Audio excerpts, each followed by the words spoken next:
Elle n'avait même pas terminé ses études secondaires et, faute de trouver un vrai travail, elle ne pouvait que vendre des nouilles sautées dans la rue. Pourtant, elle n'avait jamais suivi le moindre cours de cuisine, mais elle possédait un talent naturel incroyable. À chaque fois qu'elle préparait ses nouilles, les habitants des villages alentours étaient unanimes. Son plat avait le niveau d'un grand chef 5 étoiles. Jusqu'au jour où un homme mystérieux vint manger seul à son stand. Il ne dit presque rien. Il baissa simplement la tête, respira profondément l'odeur du plat, puis se leva immédiatement pour payer. Avant de partir, il lui tendit une carte de visite. « Ne gâchez pas votre talent en restant ici ». La jeune fille, qu'on appelait Ali, était tellement occupée à cuisiner et transpirait tellement sous la chaleur du feu, ce n'est que tard dans la soirée qu'elle décida enfin de chercher l'adresse sur Internet. Et là, elle resta complètement stupéfaite. L'homme était le chef cuisinier d'un restaurant mondialement réputé. Le chef David était une véritable légende de la gastronomie. Des célébrités et des millionnaires faisaient la queue pendant des mois simplement pour goûter sa cuisine. Ali sentit alors son cœur s'emballer. Alors, dès le lendemain matin, elle prit la carte de visite et se rendit au restaurant. En entrant dans cet immense bâtiment, elle resta bouche bée. Elle n'avait jamais vu un endroit pareil. Le mystérieux chef l'emmena directement dans les cuisines, et là, Ali découvrit un monde complètement différent de son petit stand de rue. Les plans de travail étaient impeccables, les équipements étaient sophistiqués, les fours s'allumaient instantanément, et il y avait tellement de couteaux différents qu'elle n'arrivait même pas à les compter. Tout était si propre que certains ustensiles semblaient pouvoir servir de miroir. Mais soudain, une rangée de cuisiniers entra dans la salle. Puis le chef David apparut. C'est à ce moment-là qu'Ali comprit la vérité. Elle était là pour passer un entretien, et son adversaire était loin d'être ordinaire. Face à elle se trouvait un chef expérimenté diplômé de Harvard. Pourtant, l'épreuve semblait étonnamment simple. Il devait pas simplement préparer un bol de riz sauté. Le chef diplômé de Harvard commença immédiatement à travailler avec assurance. Il sortit plusieurs ingrédients haut de gamme et utilisa des ustensiles sophistiqués. Ali, elle, était complètement paniquée. C'était la première fois qu'elle cuisinait dans une cuisine aussi prestigieuse. Elle ouvrit plusieurs placards avant de trouver seulement une boîte de riz de la veille et quelques œufs. Puis elle prit simplement une vieille poêle. Et elle commença à cuisiner exactement comme elle le faisait dans la rue. Son adversaire, lui, préparait son plat avec élégance. Il utilisa du beurre, des crevettes, des petits pois, des carottes et du riz fraîchement préparé. Tout était précis, propre et parfaitement présenté. Ali, au contraire, ne se préoccupait absolument pas de l'apparence. Elle cuisinait rapidement, comme sur son petit stand. Quelques minutes plus tard, les deux plats furent servis. Le premier était magnifique. Chaque ingrédient était parfaitement disposé.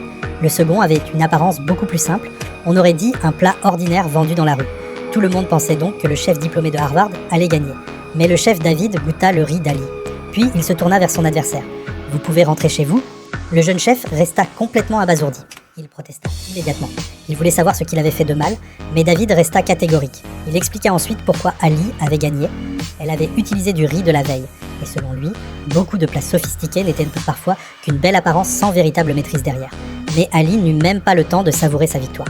David renifla soudain près d'elle et lui ordonna de retirer immédiatement ses vêtements de travail bon marché. Il voulait qu'elle abandonne définitivement son ancien stand et qu'elle porte désormais l'uniforme d'un véritable restaurant. Puis il lui donna une nouvelle épreuve. Il sortit un morceau de bœuf wagyu hors de prix. Il lui montra une seule fois comment le découper. Puis il lui demanda de reproduire exactement le geste.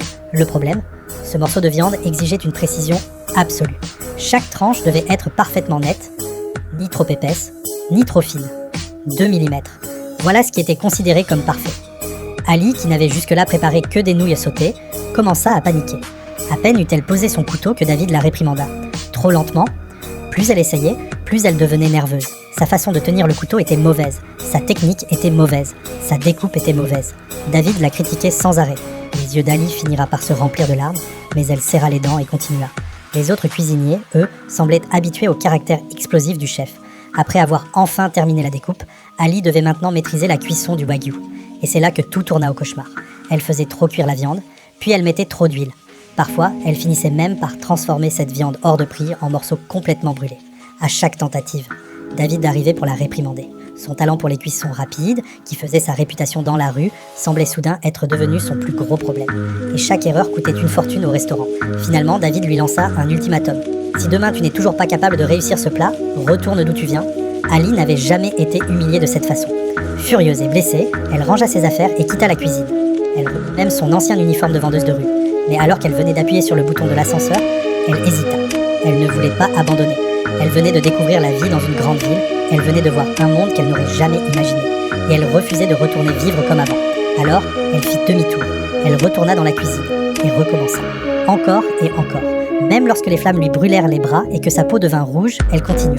Elle voulait prouver qu'une fille qui vendait des nouilles dans la rue pouvait elle aussi devenir une grande cuisinière. Cette nuit-là, tous les autres chefs finirent par partir. Mais Ali resta seule dans la cuisine. Elle continua à s'entraîner sans relâche. Le lendemain matin, lorsque ses collègues arrivèrent, ils découvrirent quelque chose d'incroyable. Ali n'était pas rentrée chez elle. Elle avait passé toute la nuit dans la cuisine. Elle était épuisée, mais son regard était déterminé. Puis le chef David s'approcha. Ali ne baissa pas les yeux. Elle était impatiente de lui montrer le résultat. Elle prit une tranche de wagyu de 2 mm, la plaça dans la poêle. Un seul mouvement du poignet, la viande se retourna parfaitement dans les flammes.